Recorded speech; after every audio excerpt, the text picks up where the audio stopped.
ये आकाशवाणी गोरखपुर है। अब आप सुषमा श्रीवास्तव से क्षेत्रीय समाचार सुनिए।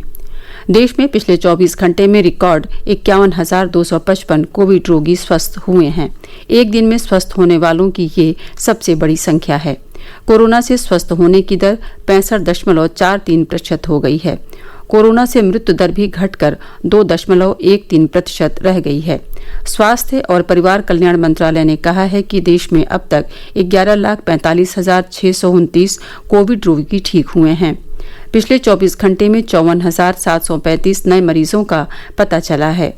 कुल संक्रमित लोगों की संख्या बढ़कर 17,50,723 हो गई है। प्रदेश की कैबिनेट मंत्री कमल रानी वरुण का आज निधन हो गया। वे 62 वर्ष की थीं। पिछले दिनों वे कोविड पॉजिटिव हुई थीं, जिसके बाद उन्हें उपचार के लिए लखनऊ के पीजीआई अस्पताल में भर्ती कराया गया था। राष्ट्रपति रामनाथ कोविंद ने उनके निधन पर गहरा दुख व्यक्त किया है। एक ट्वीट में श्री कोविंद ने कहा कि कमल रानी वरुण जमीनी स्तर पर लोगों की सेवा के लिए जानी जाती थीं। प्रधानमंत्री नरेंद्र मोदी ने भी उनके निधन पर गहरा शोक व्यक्त किया है। अपने शोक संदेश में प्रधानमंत्री ने कहा कि श्रीमती कमल रानी वरुण का पूरा जीवन समाज सेवा के प्रति समर्पित रहा। उन्होंने राज्य में भारतीय जनता पार्टी को मजबूत बनाने में महत्वपूर्ण भूमिका निभाई।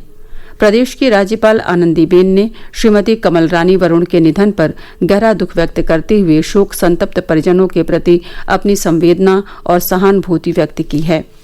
मुख्यमंत्री योगी आदित्यनाथ ने भी उनके निधन पर गहरा शोक व्यक्त किया है। एक ट्वीट संदेश में मुख्यमंत्री ने कहा कि श्रीमती कमल रानी वरुण के निधन की सूचना व्यथित करने वाली है।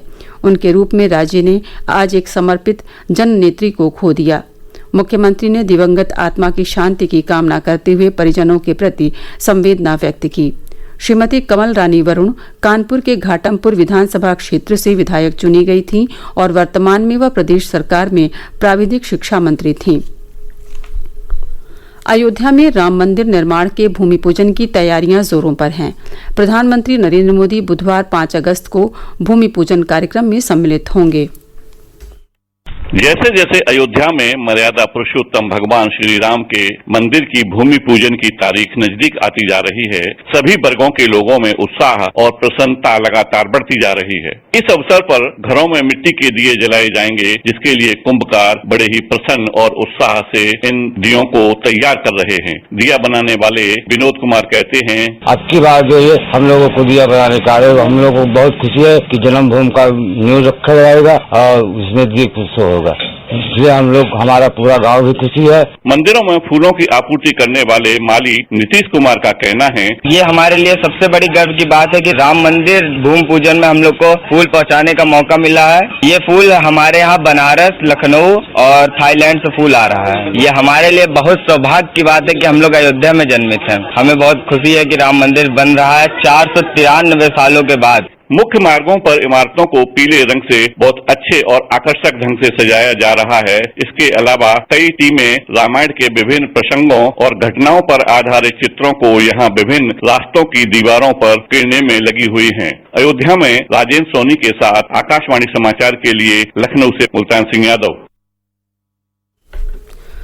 मुख्यमंत्री योगी आदित्यनाथ ने रक्षाबंधन के अवसर पर सरकारी बसों में महिलाओं के लिए मुफ्त यात्रा सुविधा की घोषणा की है। राज्य सरकार के प्रवक्ता ने बताया कि पिछले 3 वर्षों की तरह इस वर्ष भी रक्षाबंधन पर महिलाओं को राज्य सड़क परिवहन निगम की सभी श्रेणी की बसों में निःशुल्क यात्रा की सुविधा दी गई है। इसके तहत आज मध्यरात्रि से कल मध्यरात्रि तक 24 घंटों के लिए महिलाएं सरकारी बसों में निःशुल्क यात्रा कर सकेंगी। उधर पर्व के मद्देनजर राज्य सरकार के दिशा निर्देशों के अनुसार आज राखी और मिठाई की दुकानें कोविड-19 के प्रोटोकॉल का पालन करते हुए खुली हैं। मुख्यमंत्री ने कोविड महामारी को देखते हुए लोगों से अपील की है कि वे त्योहार मनाते समय सुरक्षित दूरी अवश्य बनाए रखें। प्रदेश के वित्त चिकित्सा शिक्षा मंत्री सुरेश खन्ना ने कहा कि राज्य के 12 जिले इस समय बाढ़ से प्रभावित हैं। इन जिलों में लोगों के आवागमन के लिए प्रशासन की ओर से नावों की व्यवस्था सुनिश्चित की जा रही है। श्री खन्ना कल लखनऊ में संवाददाताओं से बातचीत कर रहे थे। श्री खन्ना ने बताया कि प्रदेश की 3 नदियां सरयू, घाघरा, राप्ती और शारदा उफान पर हैं। प्रदेश के जो 12 जिले बाढ़ से प्रभावित हैं उनमें बाराबंकी, अयोध्या, कुशीनगर, गोरखपुर, बहराइच, आजमगढ़, गोंडा, संतकबीरनगर, सिद्धार्थनगर, बलरामपुर, लखीमपुर और सीतापुर शामिल हैं। श्री खन्ना ने कहा कि इन जिलों के 331 गांव बाढ़ की चपेट में हैं। यहां की आबादी करीब 1,90,000 है।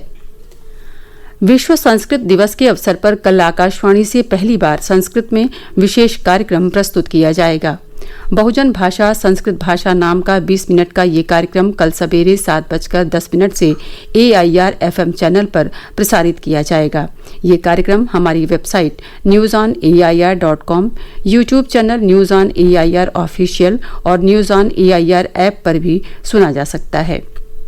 इसके साथ ही क्षेत्रीय समाचारों का ये बुलेटिन समाप्त हुआ। नमस्कार।